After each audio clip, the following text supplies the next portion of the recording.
so বন্ধুসকল আপোনালোকে যোনবিলাকে CBSE CTET দিম বুলি ভাবি আছা তেওঁলোকৰ কাৰণে ভাল খবৰ যেহেতু CBSE CTETৰ এপ্লাই ডেট যেহেতু আহি গৈছে সো এপ্লাই কৰিব পাৰিব CBSE CTET notification 2026 apply online for CTET September 2026 ত সো ইয়াৰ বোৰ্ড হৈছে central board of secondary education যাক কোৱা হয় CBSE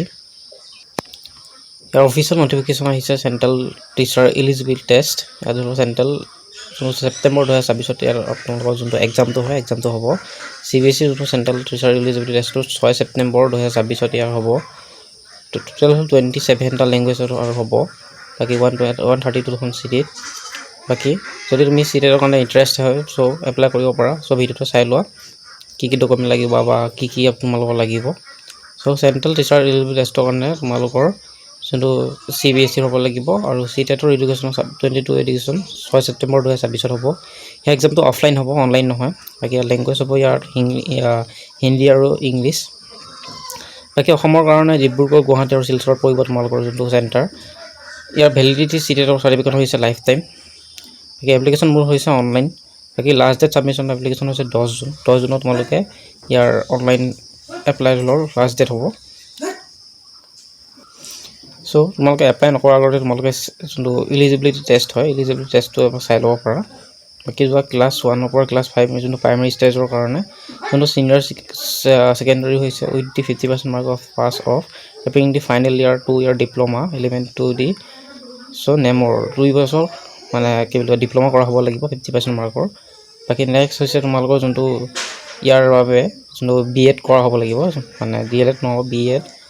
বা DLED দুইটা ভিতৰত এটা কৰা হ'ব লাগিব সো তেতিয়া তোমালোকে এটো পাৰিব আৰু তোমালোকে তো গ্ৰেজুৱেচন কৰা হ'ব লাগিব মানে লিখা আছে যে graduation pass appearing the final year 2 years diploma with education ঠিক আছে বাকি নেক্সট হৈছে মই তোমালোকক দেখাই দিছো নেক্সট হৈছে এপ্লিকেশ্যন ফিজ অফ CTETৰ তোমালোকে মানে প্ৰে কৰিব লাগিব কেটেগৰী যোনবা জেনাৰেল OBC NCL ৰ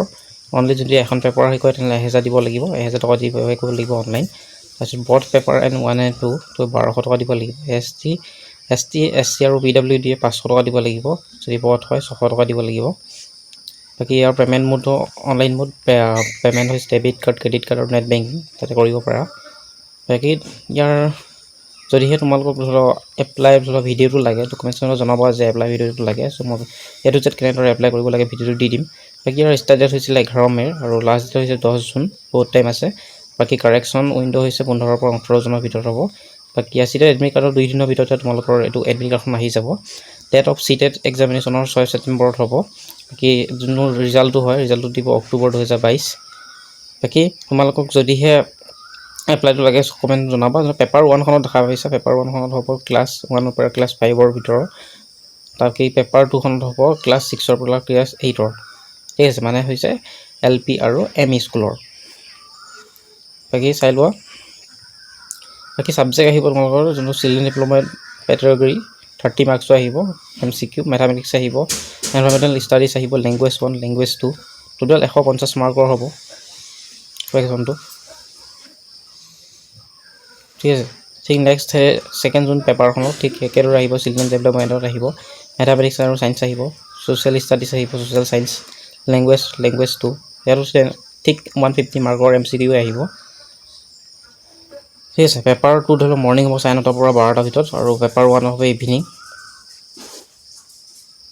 সো তোমালোকৰ যদিহে এপ্লাই ভিডিও লাগে তো কমেন্ট জনাবা সো আজি ভিডিওটো ইমানেই যদি ভিডিওটো মানে চাই ভাল পালা এটা লাইক কৰিবা আৰু চেনেল নতুন পাই যদি চেনেল সাবস্ক্ৰাইব কৰি ল'বা থ্যাংক ইউ ফৰ ওয়াচিং